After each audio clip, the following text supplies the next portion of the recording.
So we now control 438 acres. So we'll close on this transaction in December. And so, what we've been doing from a developmental standpoint is geotechnical analysis, so drilling well bores, understanding what sort of foundations we can lay for the data centers. Welcome back inside our proactive newsroom. And joining me now is Will Gray. He is the CEO of New Era Energy and Digital. And Will, it's great to see you again. How are you? Doing well, Steve. You're happy holidays. How are you?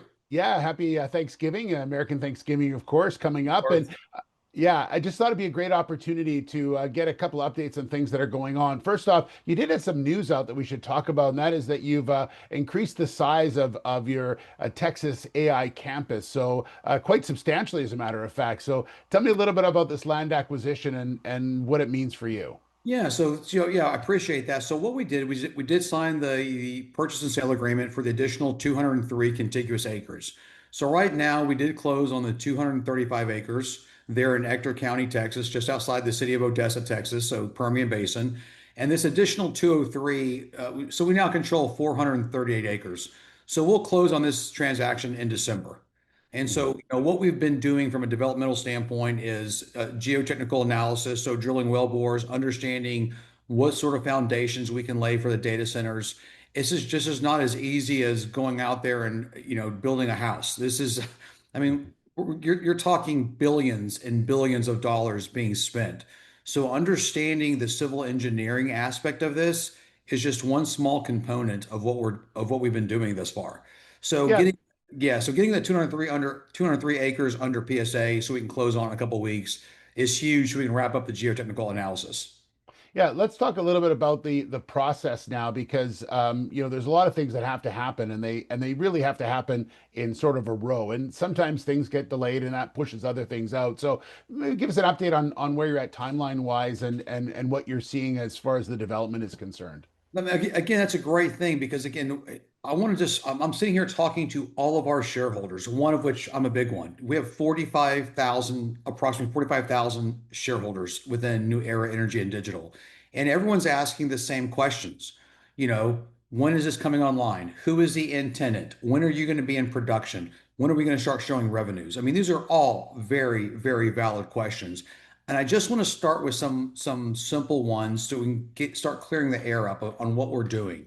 So obviously, listen, we've been very blessed by having one of the premier land positions in what I feel is in America, for behind the meter power generation. You know, for all the ingredients that we have to have, fiber, water, natural gas connection, the potential for grid connectivity, should we want that down the road, that's all there. So that's all been scoped out and verified. That's great. Now it's a function of, okay, initially we were looking at, and this is on our investor deck on our website, we were trying to differentiate between what they call powered land and powered shells, two very different things. And so we did switch gears where initially we said, hey, we can go put all this together and maybe flip it as a powered land and make a couple hundred million. And of course, we're in the 50-50 JV with another group, but we felt that wasn't in the best interest of our shareholders. It's really chunky revenue. We want more, annualized rate of returns that are just I guess more continuous, more repeatable, things of that nature. So with that being said, we transitioned to being a powered shell developer. So think of what's been done at Stargate, what others have done with other neo cloud providers, other hyperscalers. That's what we are doing. So with that being said, we did have a shift in the business. When you look at some of the companies, our peer comps, right? Applied Digital, Mhm. Fermi America, that again, when they went out for their IPO at they came out at 15 billion. We are the exact same thing. We are an AI infrastructure developer. So with that being said, there's only so many people that would populate our powered shells, and Mhm. they're all household names. And so for us to go out there and say, okay, for our shareholders to guess who they are, I mean, you can write them down on a piece of paper, and more than likely we're in discussions with them. I think because again, there's only a handful Yeah. that do this. So for us to be secretive and saying, well, we can't discuss. Of course, we're talking with everyone. because Yeah. everyone's looking for speed to power. Now, whether they're buying, GB300s from NVIDIA or whether they're doing something from, some of the other chip manufacturers, that's what we're working through. But we are working through on exclusive nature right now on what they call a triple net lease. So as a, think of us as a commercial developer.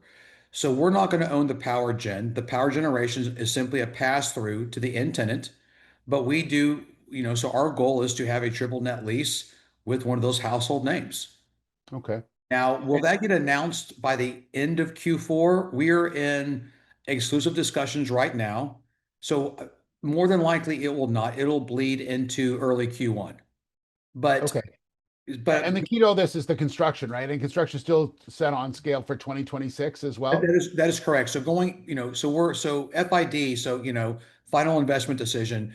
We have to have who is our end tenant going to be because I want our shareholders to understand we are relatively a small company right now and we're expanding. We're interviewing to bring on a chief development officer, to bring on a new CFO, and also other engineers that have built data centers previously because that's what we are doing. We don't want to use a full suite of consultants.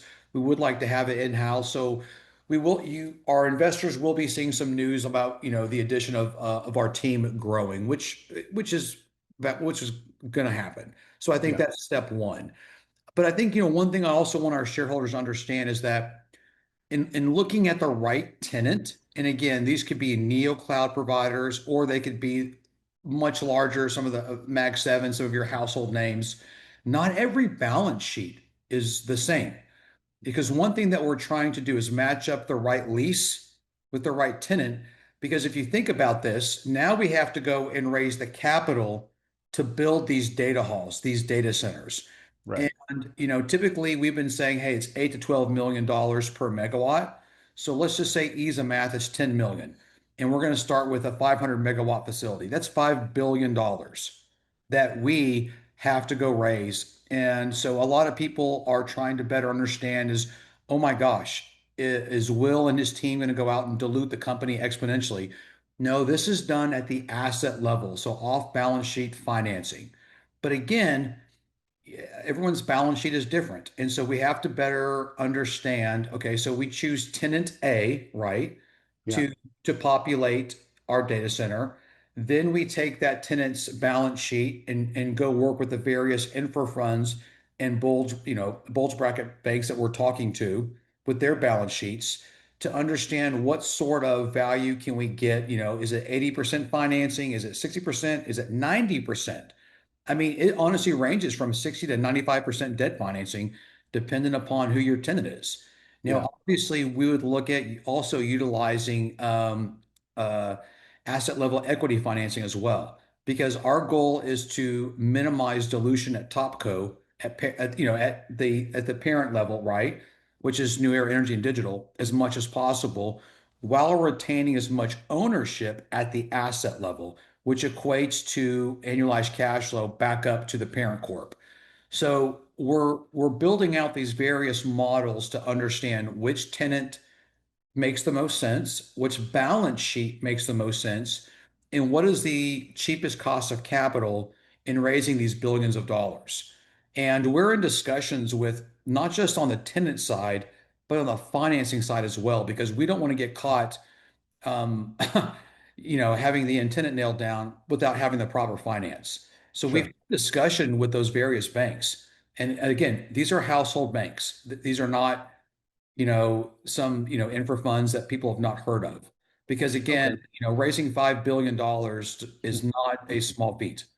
No, I can imagine for sure. Well, that's a good update. So, end of 2020, more likely early 2026, people can expect to potentially hear some more details on that. And we look forward to more on that, Will. And I know there's a lot of work behind the scenes, and I know your time is valuable. So, really appreciate you sharing some insight into where you're at and really what sounds like a very busy 2026. It's going to be a great 2026 for the company, for the shareholders, and we just thank everyone and just we wish everyone happy holidays and just thank you for the belief in our vision and our team and just again we thank you all so much. All right, sounds good. Will Graves, CEO of New Era Energy and Digital.